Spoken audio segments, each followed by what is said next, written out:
Hey guys, welcome back to another video over here on the Chinese Zodiac and horoscopes. Today we're going to be doing a reading for you guys born in the year of the monkey. So welcome back to all my monkey friends out there. And a happy Chinese New Year. We are now into the year of the snake. So we can say goodbye to the year of the dragon and say hello now to the year of the snake. Exciting times. I would also like to say thank you to everybody that has taken the time to leave a comment over the last year or so. I have actually gone back and looked at the comments and stuff, and I'm really glad that some of you guys are resonating and finding some sort of guidance with the cards. So yeah, don't be bashful. Feel free to leave a comment below, and don't forget to hit that subscribe button because we are here every week doing a reading for all the signs of the Chinese Zodiac. So let's get your reading out the way today. Let's stop there. I'm going to take that one from the bottom. We're going to take that one from the middle. We're going to take that one from the top. What have we got? Okay, so we've got two positives and a black there, so that's looking quite good. We can be optimistic about that to some degree, can't we? Because there's some whites there, some nice positive energy. But let's not get ahead of ourselves, because white isn't always all right and black isn't always an attack. It all depends on the compatibility of the cards when we turn them over, and that there is a fantastic card for a monkey person. In fact, that is a great example of white being all right. The dragon and the monkey go together incredibly well. They are in the same affinity triangle as doers, and they are the best of allies. In fact, they go together quite well. They go together that well. This card is obviously a symbol of you being able to take control of a situation that you may not necessarily think that you are handling or not capable of handling, but you're handling it. So that answers your own question. You may think that you can't handle it, but you are. So therefore, by that logic, you're wrong. And I know you're not going to want to hear that because, well, you're a monkey.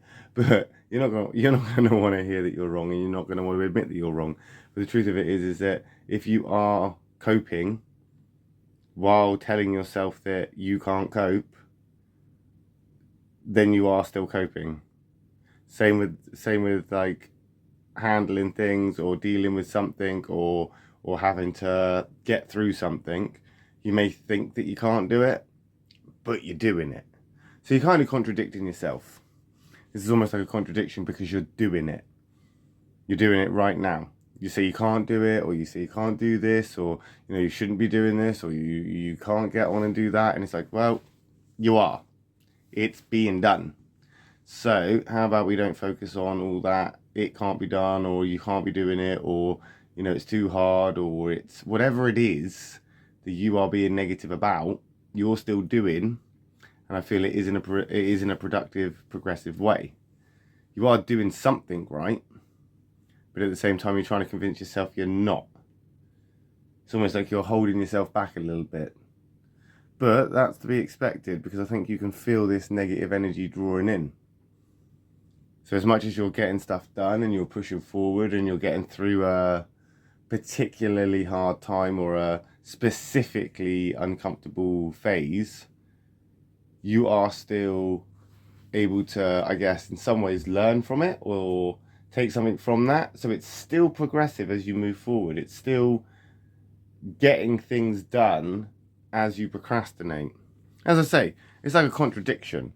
You've got a bit of a contradiction going on here, and that black ox is coming in as that deep thinking negative, because you're thinking about the wrong things. You're not thinking about the right things. You're thinking about the wrong things. So you can do all you like, but your head's not in the right space. It's definitely not in a place for you to be making any decisions or making anything major plan-wise anyway.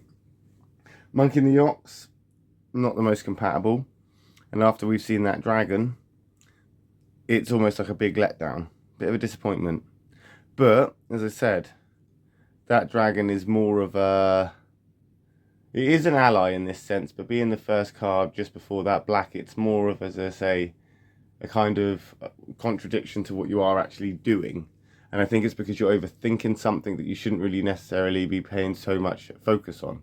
Like, as I say, You're thinking about the wrong things, which is giving you not just this mental block, but it's also a physical one, which means you can't move forward, you can't progress, you can't be productive in the ways that you could usually be productive. You can't get that enlightenment, you can't find the gold at the end of the rainbow, you're not going to find that ultimate happy ending. It's not going to happen because you're looking under the wrong places, you're looking in the wrong areas, you're not paying attention or asking the right questions. Yes, you are thinking, and you are thinking hard, and you're thinking this is what you need to be concentrating on.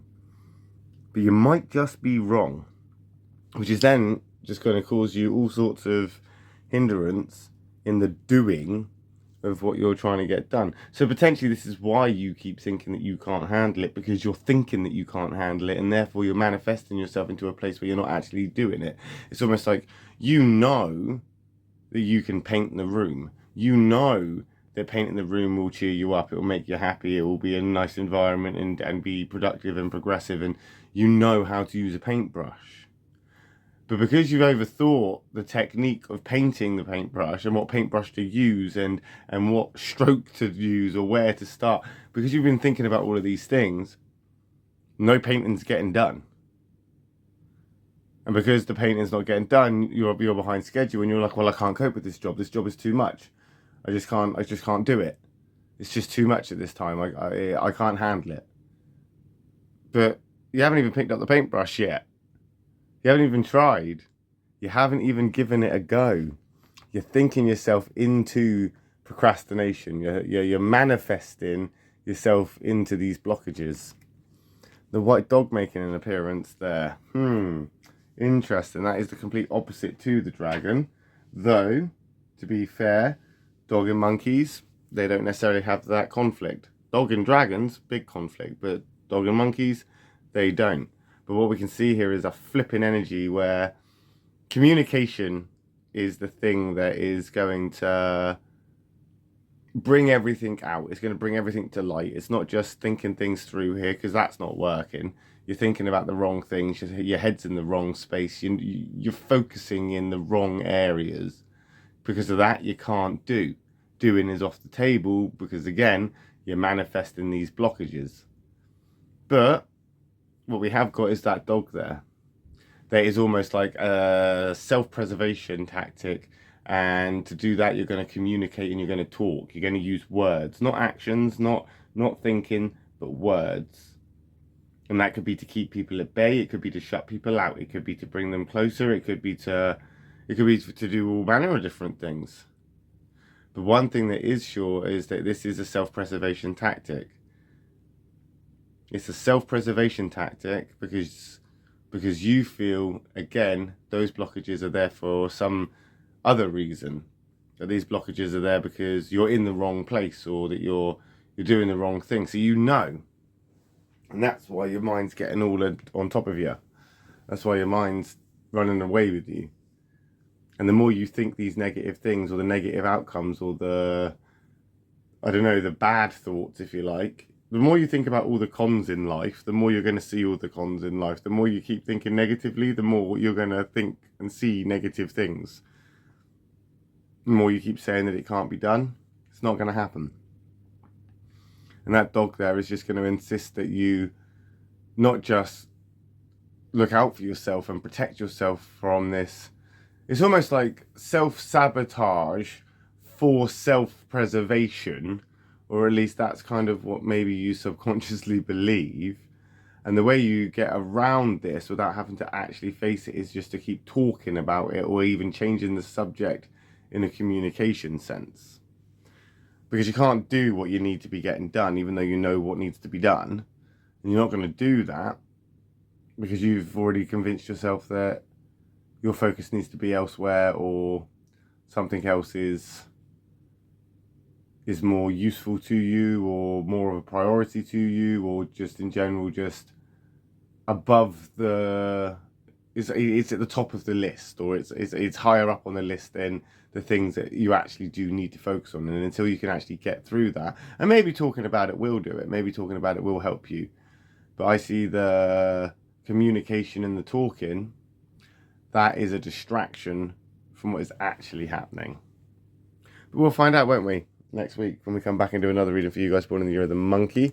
My next reading will be for those born in the year of the rooster. So if you are interested, I will see you then. If not, no worries. I will just see you next week when we come back for you guys again. However, if you would like to have a bit more of a personal reading and a bit more in depth, then you can follow the link below, click on the Patreon, sign up to that and join, and you will get a once a month reading for you with 9 cards, unique and individualistic, just for you. Yeah, anyway, if not, no worries.